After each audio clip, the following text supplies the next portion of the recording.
here, and we're at the Metaldays 2016. And we have Jess Cox here. Pleased to meet you. Hello, thank you. So you're coming right from the background of 80s music. And what in the history of music are the most important things to you? Like inventions or composing ideas? Well, I mean, songs are everything, really. I mean, without great songs, you wouldn't exist. Right. You know, if you don't write songs that people like, then you're not going to be anywhere. Mm-hmm. So when you get success, you understand that that's because people enjoy your music. So that's a great reward for a musician.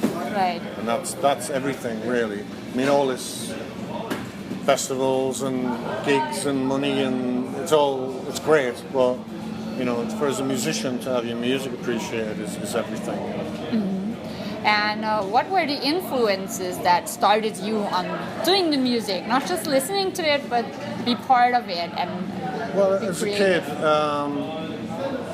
you know, the Beatles and the Stones and all those bands in the 60s, because I'm very old. Sorry. I know. I know I look young, but yeah. I'm old. And but no, the 70s kicked off with heavy metal. Mm-hmm. And I remember watching a TV show in England called The Old Grey Whistle Test. Mm-hmm. And I was sitting cross-legged on the floor, I must have been 12 or something. And I watched, and then Alice Cooper came on. Mm-hmm. And there's a time in everybody's life as a kid where you turn on. Mm-hmm. Something happens and there's no going back, you know. And that was the moment for me when I saw Alice Cooper doing Under My Wheels on Top of the Pops, Old Grey Whistle Test. And I just sat there, I'm sure my jaw opened. Mm-hmm. The other thing was, my father said, "What's this rubbish?" or words to that effect, which probably made it even more good. Because the kids like, "Oh great, my parents hate it, it must be brilliant." Yeah. so then Deep Purple came along, Black Sabbath, you know, Led Zeppelin, I mean, Christ, you know. What an unbelievable time to be a kid. So I bought every album of every band, you know, like finding about this new band, Black Sabbath. You know, they've got a first album out. Oh, have they? What's it called? Black Sabbath. Oh. A bit boring, but go on. We'll put it on. It's like, wow, this is amazing.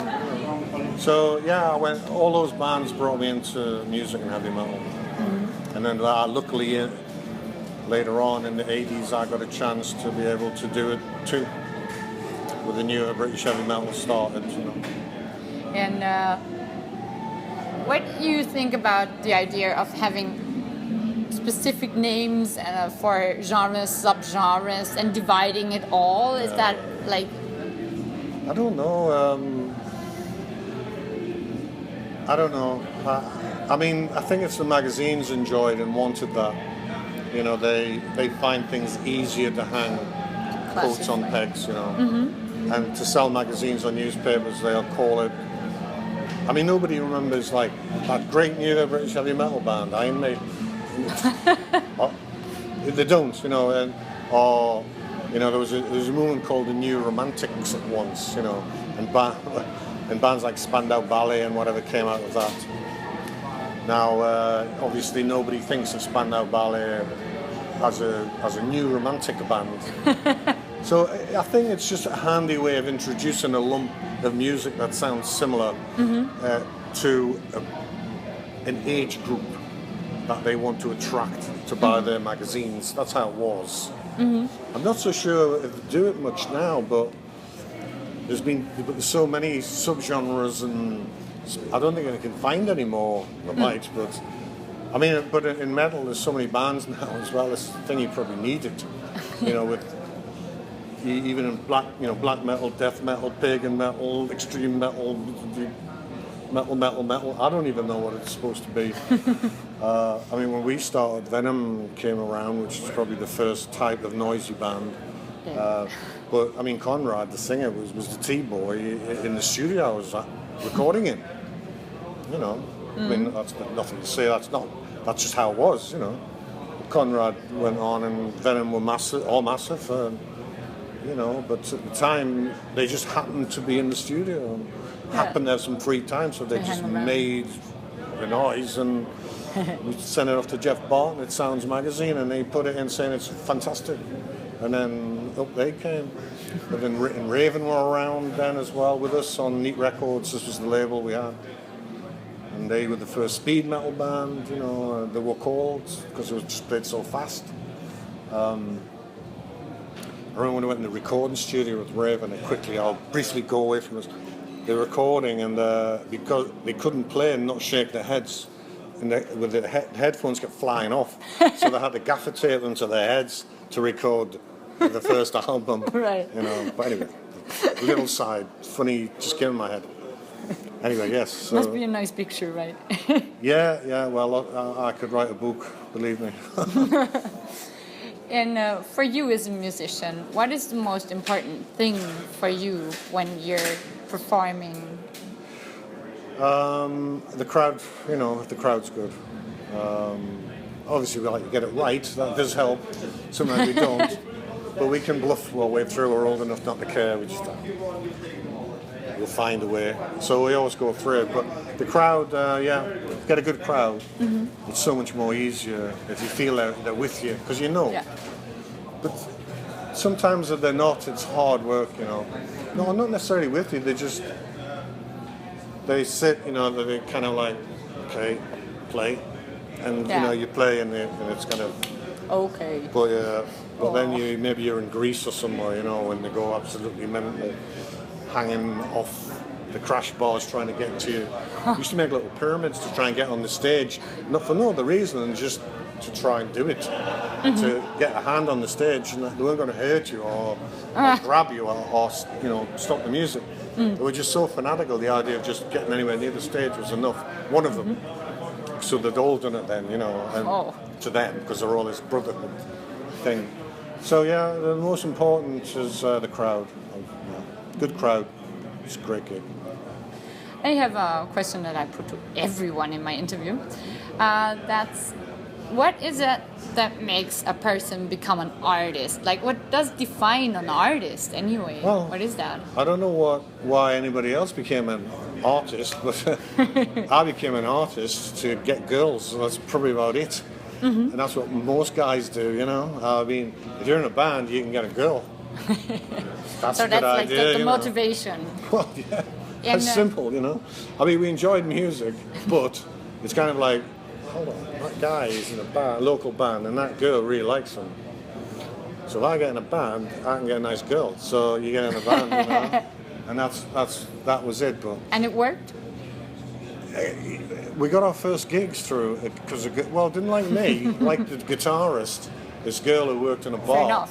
She talked to the manager and got us a residency, Tigers Band Tank. Mm-hmm. Our first gig was a residency in a local bar on a Wednesday night, and because the barmaid liked the guitar player, we got a show.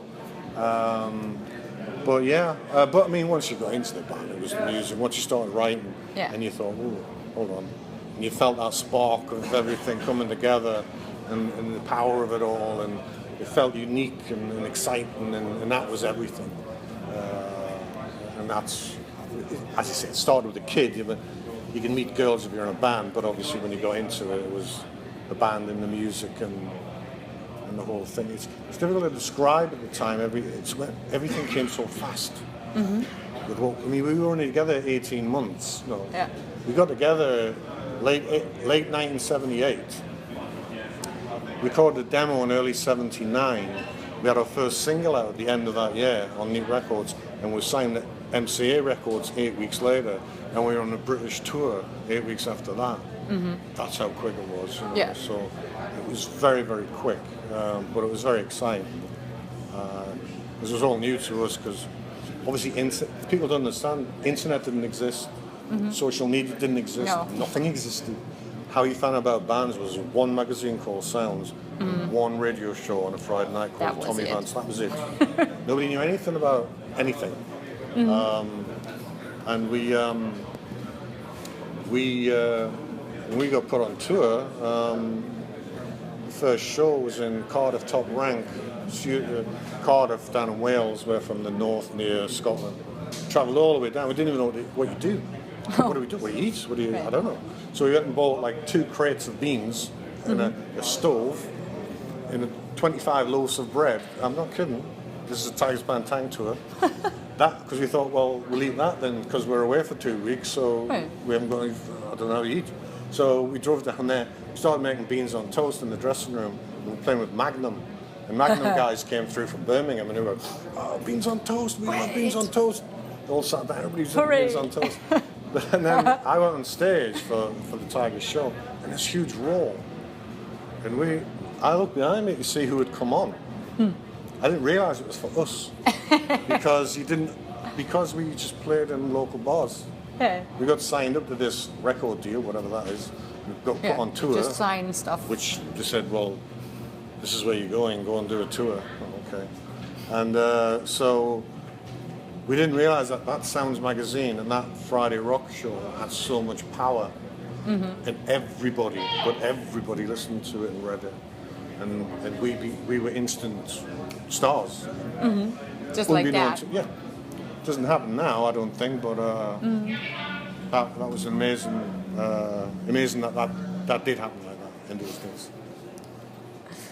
And is there anything that you would recommend to young bands starting out? Just be true to what you do, and just don't try and be anything that you think you should be. Don't chase other bands, don't chase other sounds.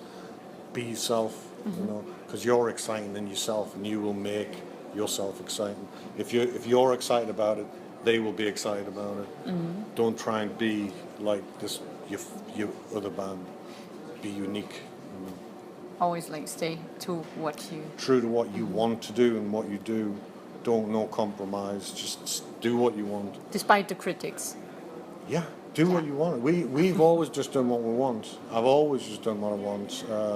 If people like it, great. If they don't, well, whatever. And some of the Metallica guys are speaking to them, and they could have done another 10 Back in Black. The Black album. That was their big one, but they didn't.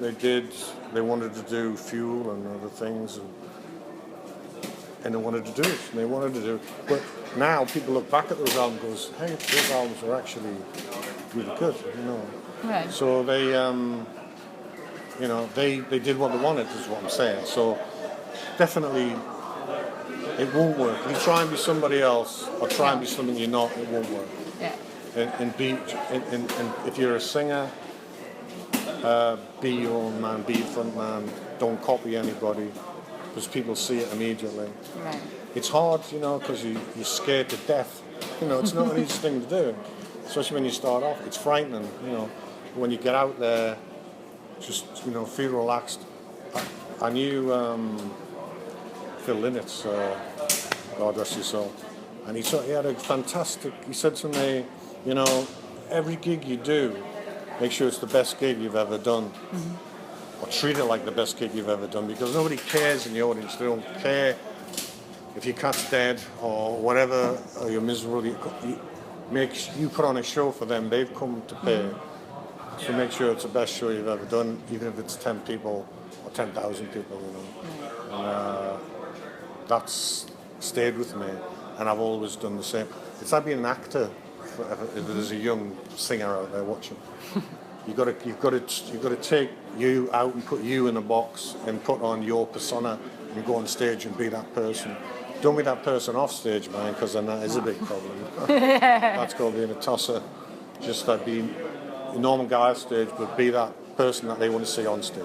Right. So you have to switch between those two guys. Yeah, yep. You do. Hopefully, there's a Jess Cox on stage and off. So thank you for the interview. Thank you.